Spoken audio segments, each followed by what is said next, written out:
Vous écoutez Questions-Réflexions, un programme audio proposé par La Parole Donnée. À l'origine, Christian Gilles rêvait de devenir champion motocycliste ou mécanicien moto. Malheureusement, un accident dont il garde un handicap au bras a contraint le jeune prodige Brignolet à rêver d'un autre destin. C'est sur sa voix et sa passion pour le rock qu'il décide de tout investir pour devenir chanteur alors qu'il n'a pas encore 20 ans. 40 ans plus tard, Christian Gilles monte toujours sur scène pour interpréter les tubes d'Elvis Presley et de Johnny Hallyday, dont il revêt le costume et reprend la voix à chacun de ses tours de chant. Dans cet entretien, Christian Gilles se confie sur l'enfance qu'il a modelée, son manque de confiance, sa fusion avec le rock et cet irrépressible besoin d'être aimé qu'il a un jour fait entrer dans la lumière.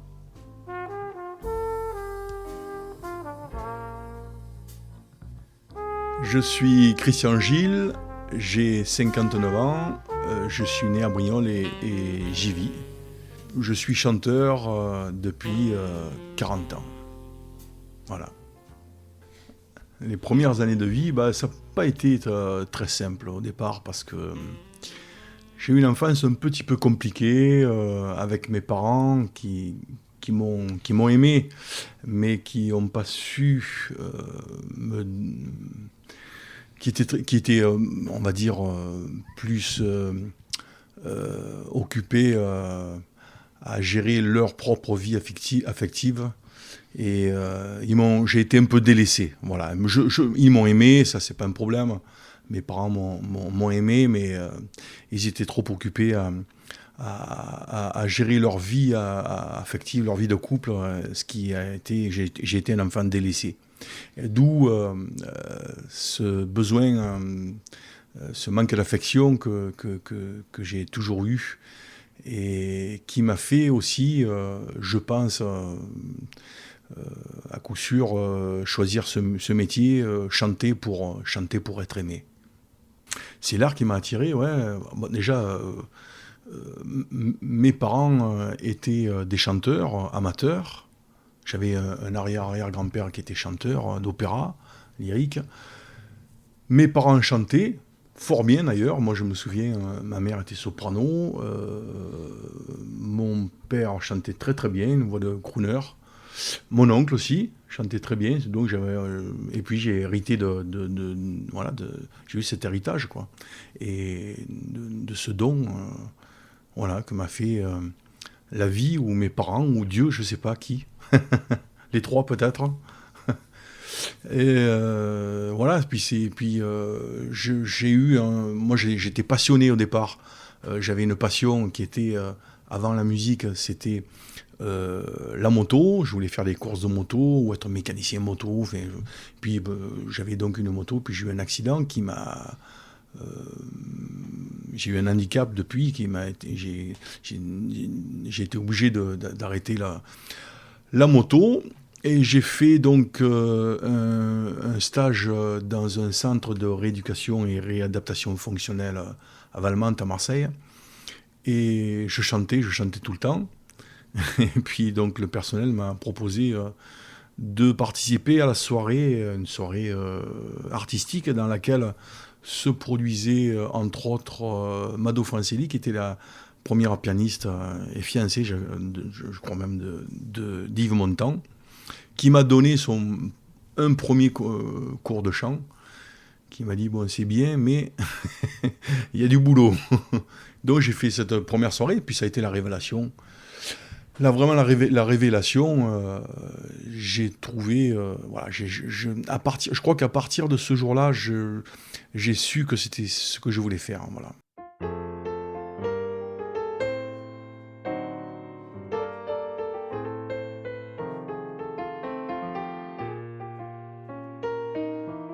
Alors à l'école, j'étais un excellent élève jusqu'en primaire, jusqu'à ce que la vie familiale se complique. Alors je suis passé des 5 premiers, des places entre le premier et 5 premiers que je brillais chaque trimestre, à pratiquement aux dernières places quand ça a commencé un peu à partir en bivorine chez moi.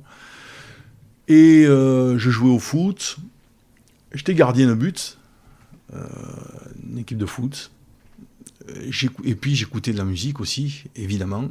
Alors les courses de moto, je suis parti en moto, je suis parti partout, je suis allé en Hollande, à Seine, je suis allé à Spa-Francorchamps, je suis allé au Mans, j'étais au circuit Paul Ricard, en Fénécastelet, j'y étais tous les week-ends pratiquement.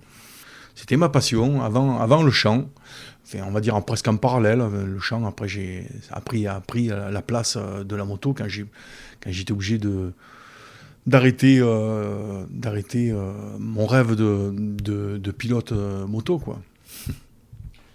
Avant de commencer à chanter, je n'avais pas l'intention d'en faire une carrière. C'est après que ça s'est déclenché, je crois, hein, c'est l'idée. Ma première montée sur scène, c'était celle-ci. C'était celle de Valmante. Et puis après, lorsque je suis rentré chez moi, Brignon, j'ai dit, bon, je vais faire les concours de chant, puisque je ne pouvais plus travailler. Je faisais le métier de plâtrier avec mon père. J'ai fait 2 concours de chant que j'ai gagnés à Brignoles. C'était la Gazette en chanson, à l'époque ça s'appelait, avec Michel Mitran, que j'ai retrouvé quelques années plus tard sur la route 83. Ensuite, j'avais fait un autre concours de chant, je ne me souviens plus, j'avais gagné aussi. Et puis j'ai rencontré après des amis, des musiciens. Évidemment, tout mon entourage, mes copains, mes amis pas mes amis, mais mes copains ont changé un petit peu. C'était plus des copains de moto, c'était plutôt des copains artistes. Et donc j'ai rencontré des guitaristes, des gens fabuleux. J'ai commencé par faire tout de suite, 2 ans après, j'ai fait 60 soirs de suite. On avait inauguré carrément le port des Issambres. On avait fait 60 soirs de suite. C'était quand même déjà une grosse expérience. Et puis quand même, la galère a commencé. Les joies et la galère a commencé. Mais bon, la galère, c'est toujours dans la bonne humeur, parce que quand on est passionné, on ne regarde pas ni le temps qu'on passe, ni l'argent qu'on dépense. Et puis voilà, ça se fait comme ça, parce que c'est naturel, c'est normal, ça doit se faire. Moi, j'écoutais beaucoup déjà de rockabilly. Beaucoup de rockabilly. J'écoutais... j'étais assez éclectique quand même. J'écoutais aussi un peu de musique classique. Hein. Pas beaucoup, mais un petit peu. J'écoutais la chanson française et internationale. J'étais assez éclectique. Mike Brandt, Sardou, Johnny, évidemment. Elvis, évidemment. Alors moi, les premiers concerts que j'ai fait, les premiers tours de chant que j'ai fait, c'était Johnny Hallyday. C'était l'époque de quelque chose de Tennessee, c'était l'époque de l'album Berger, tout ça. Et 85, 86. Et ensuite, je faisais du Jonas. J'aimais beaucoup. C'était assez éclectique. Mes amis jouaient du jazz, les musiciens. Faisaient du blues aussi. Et voilà, c'est ma première vraiment saison, on va dire semi-professionnelle, c'était en 86.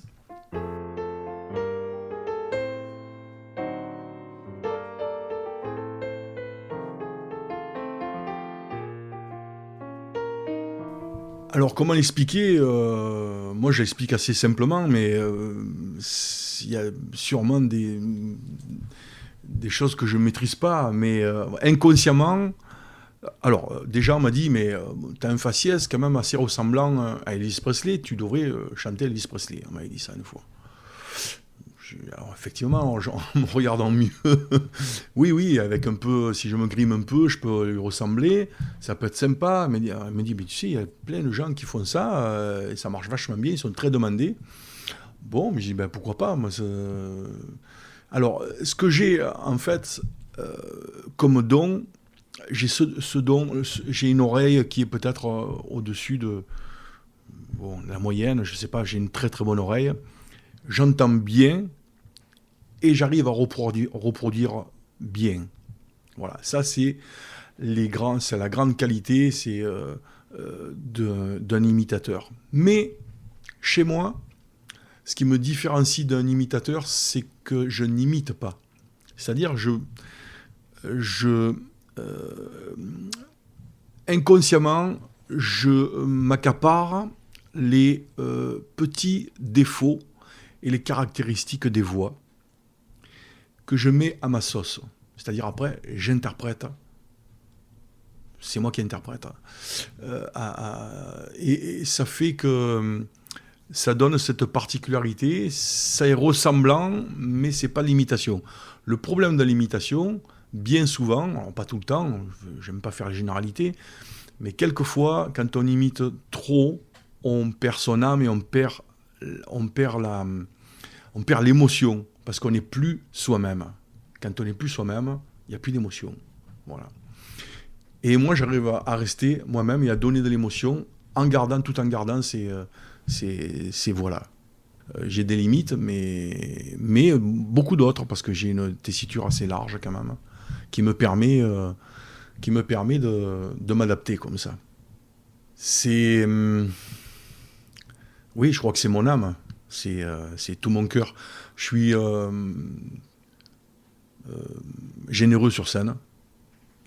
Je donne tout. Je sais pas du tout m'économiser. J'y arrive pas. Quand je suis sur scène, il faut que je donne tout. Et quelquefois, ça me fait peur. Ça m'a fait peur toute ma carrière. Hein, cette peur-là de ne pas y arriver, alors que je n'ai jamais eu aucun problème de voix. Jamais, jamais. Et quelquefois, encore aujourd'hui, ça m'arrive encore d'avoir un peu peur. Mais moi, il faut savoir que pendant toute ma carrière, j'ai été emmerdé par cette peur, quoi. La peur de ne plus avoir de voix, la peur de... Parce que pour moi, évidemment, j'ai pris conscience de l'énorme impact que j'avais avec cette voix. Et la peur de perdre la voix, c'est terrible pour un chanteur. Et donc j'ai toujours eu peur, mais je n'ai jamais eu aucun problème en fait. Voilà, j'ai une voix très solide, très très solide.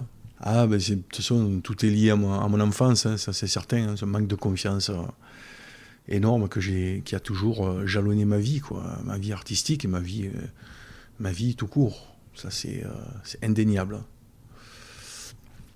Mais on peut pas revenir en arrière, hein. C'est comme ça.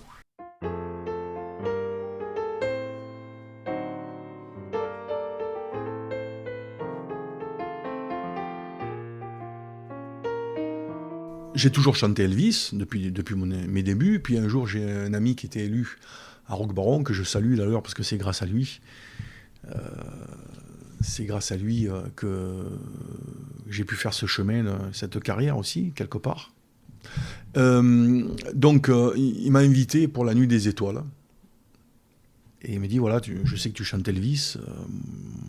J'aimerais bien que tu chantes Elvis pour le 25e anniversaire de sa disparition.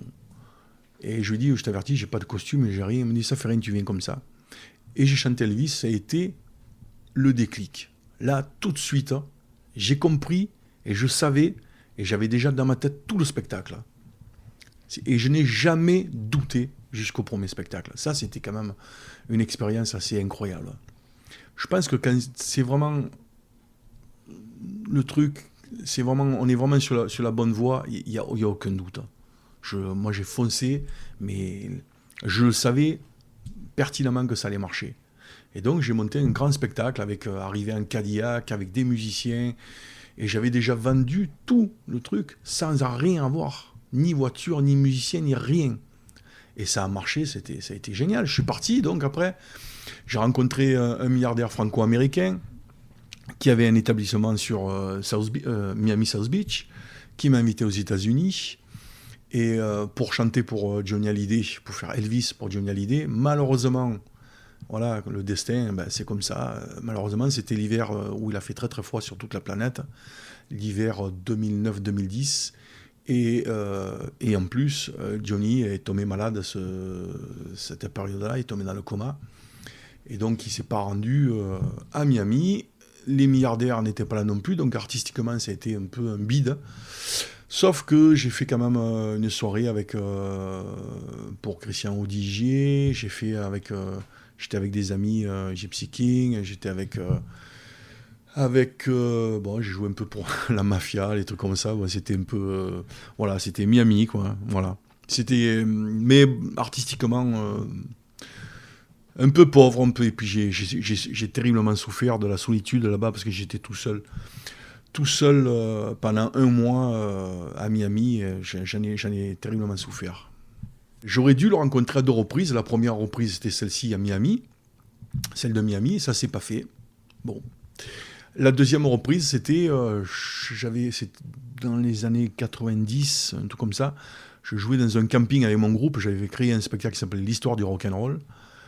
Et le patron de la Voile Rouge vient me voir et puis il me dit tu sais, il y a Johnny qui vient le 15 août et on cherche un orchestre, est-ce que ça vous dit?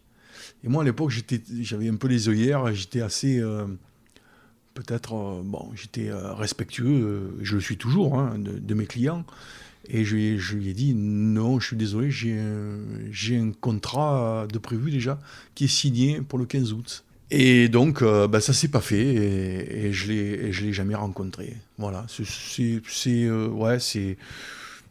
c'est dommage, mais encore une fois, c'est la vie, c'est comme ça. La vie, elle est faite de joie, de peine, voilà, elle est faite, c'est la vie.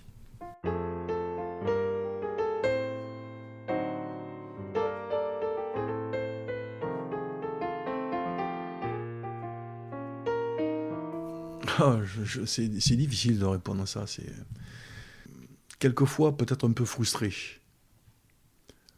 Frustré de ne pas être à sa place, pas de la jalousie, hein, mais la frustration de me dire de ne pas pouvoir chanter, quoi. Mais après, je pense que je vais peut-être décevoir, mais tant pis. Je vais décevoir les fans de Johnny, peut-être, mais en même temps, c'est la vérité, donc je ne vais pas mentir, et puis moi, je ne mens pas. J'ai jamais été vraiment impressionné. J'étais impressionné par le chanteur, parce que c'est un énorme chanteur, mais quelquefois, je me disais, mais je sais pas, j'étais, je sais pas, peut-être de la frustration qui me faisait penser ça, je sais pas. J'ai jamais été impressionné, quoi. Non. Ni par lui, ni par personne, quoi. Peut-être parce que je suis du métier, que j'en connais un peu les rouages, je connais un peu la face immergée du spectacle. Je sais pas pourquoi. Voilà. C'est pas de la prétention, hein, voilà, c'est comme ça.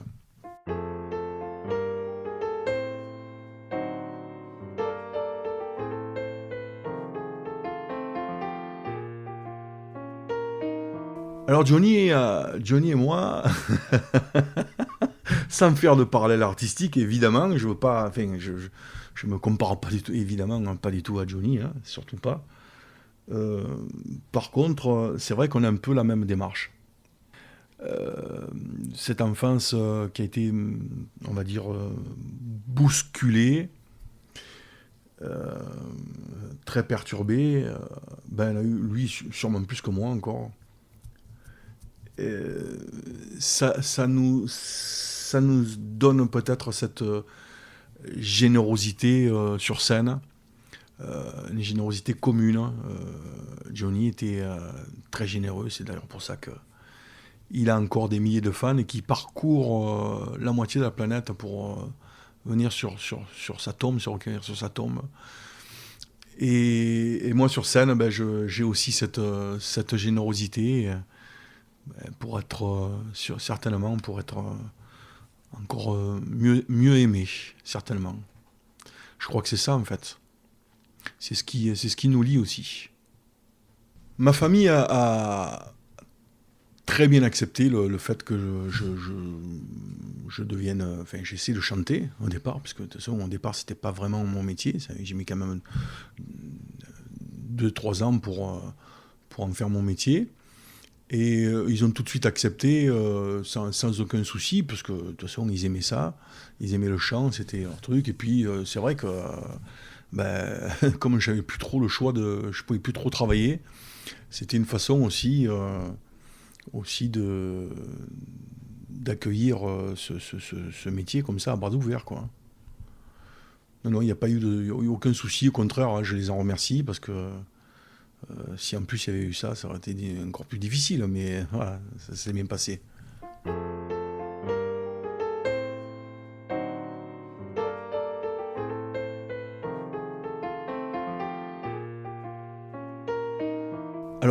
moi, j'ai pratiquement jamais démarché. Ça s'est toujours fait du bouche à oreille, parce que j'ai horreur de ça. Mais je devrais démarcher pour travailler. Mais bon, jusqu'à présent, je me suis débrouillé comme ça. Au tout début, on avait un groupe. On a un peu démarché, ouais, j'avais un petit groupe qui s'appelait OK Max. Ça a duré un an. Ensuite, j'ai monté des spectacles. J'ai monté un spectacle qui s'appelait l'Histoire du rock'n'roll. Ensuite, j'ai fait du bal. Donc bon, là, j'avais pas vraiment besoin de démarcher, de faire des démarchages. J'ai des agents, mais qui sont pas des agents fixes, hein. C'est-à-dire, ils m'appellent, je suis dans leur agence, ils m'appellent quelques fois, mais ils me vendent pas systématiquement, hein. Et puis là, je démarche pas en fait, mais j'ai quelques contacts que j'appelle de temps en temps, mais il n'y a pas vraiment de démarchage. Ouais, je devrais, peut-être. Sur une année, je fais à peu près, tout dépend des années, on va dire entre 50 et 70 dates. C'est pas mal, j'aimerais en faire plus. J'aimerais en faire moins l'été, un peu plus l'hiver. La géographie, c'est 80% Var, Bouches-du-Rhône, et tout le reste, j'ai 10% région PACA, et après 10% Hexagone et hors Hexagone. Je pars de moins en moins à l'étranger, parce que je fais de moins en moins de spectacles Elvis. Elvis, j'ai fait un truc en Suisse, là, à Genève, la semaine dernière. Mais je reste dans l'Hexagone maintenant. Puis j'ai de moins en moins envie de voyager, hein, parce que ça commence à être fatigant quelquefois.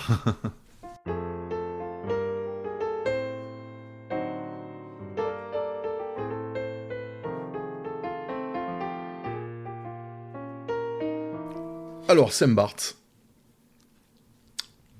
J'ai des amis qui sont des fidèles de Saint-Barth, qui vont chaque année depuis que Johnny est parti. Et ils nous ont convaincus avec 4 couples d'amis de partir à Saint-Barth pour le 5e anniversaire. Donc on a préparé ça presque un an à l'avance. Et j'ai la chance d'être entouré de gens formidables qui m'ont offert le voyage et le séjour de 8 jours là-bas. Ça, j'ai vraiment cette chance d'être entouré de personnes formidables. Donc on est parti, et puis là, j'avais plusieurs objectifs. Le premier, c'était de me recueillir sur la tombe de Johnny. Ça, c'était le premier. Ça, on l'a fait, c'était super. La veillée avec Laetitia, on a chanté. Ça, c'était vraiment très très bien. J'avais un deuxième objectif qui était de chanter pour les fans là-bas.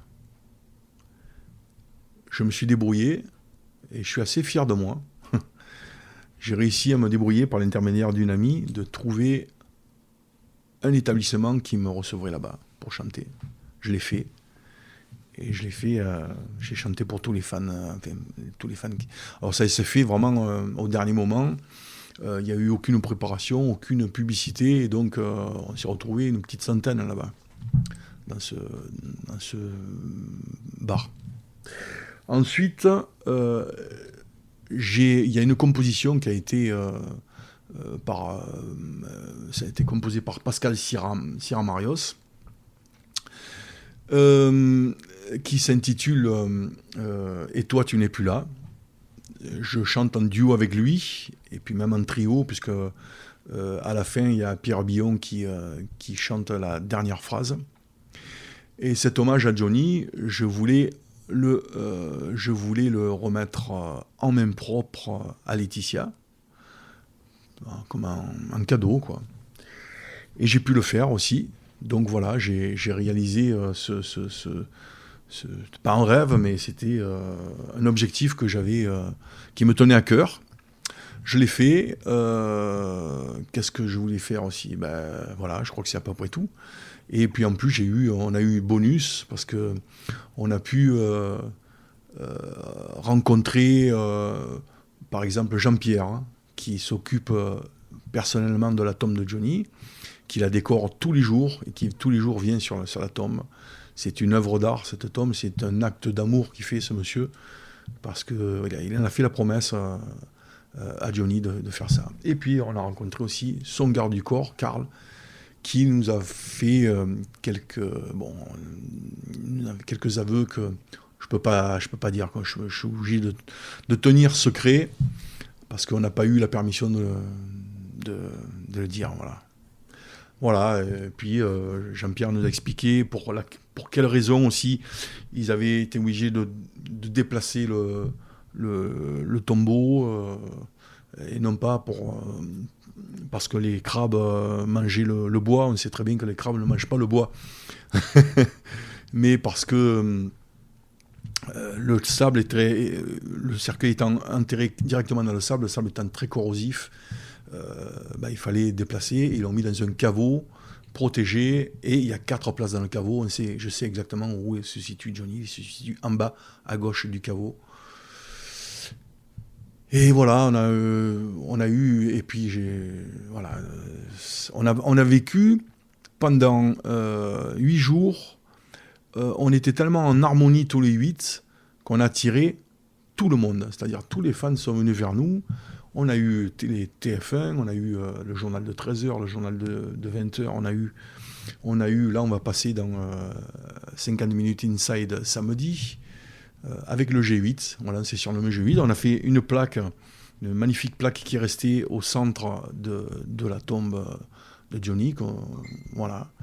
Et c'était formidable, on a vécu vraiment des moments assez exceptionnels, et j'espère retourner l'an prochain, on va essayer d'organiser ça.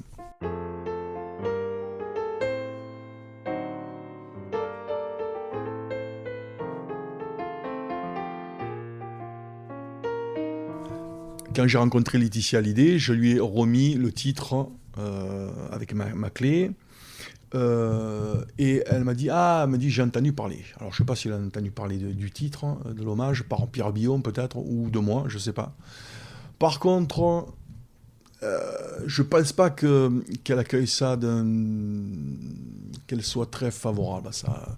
Je pense qu'elle aime les gens qui chantent Johnny, mais déstructurés. Je pense plutôt.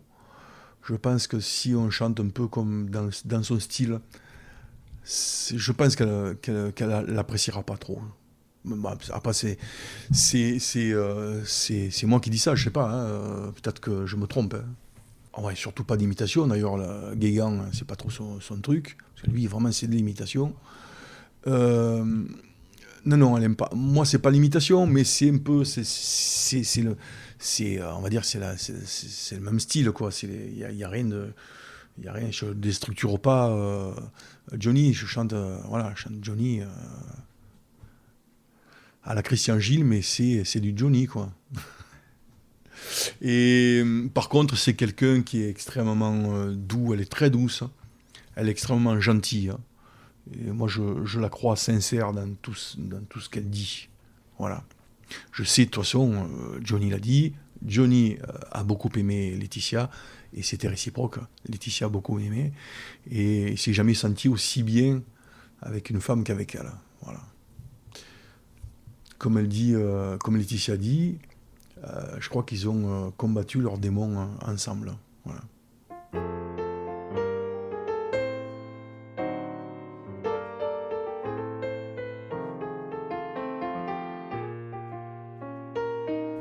Oh, ça c'est compliqué. Alors j'ai des compositions. J'ai fait une compo. J'ai pas beaucoup de compos. J'en ai une. J'en ai une deuxième avec celle-ci. C'est pas une compo. C'est pas un truc à moi, mais je suis l'interprète, un des interprètes. Le problème, c'est que avec mon handicap, j'ai jamais pu apprendre un instrument de musique. J'ai essayé avec une orthèse de prendre des cours de piano. C'est une galère sans nom. Donc, je pourrais même pas jouer du triangle. Je joue du kazoo, mais c'est pas vraiment terrible pour composer. Non, je crois que... et puis, je crois que ce qui a manqué à ma carrière, effectivement, c'est des compositions.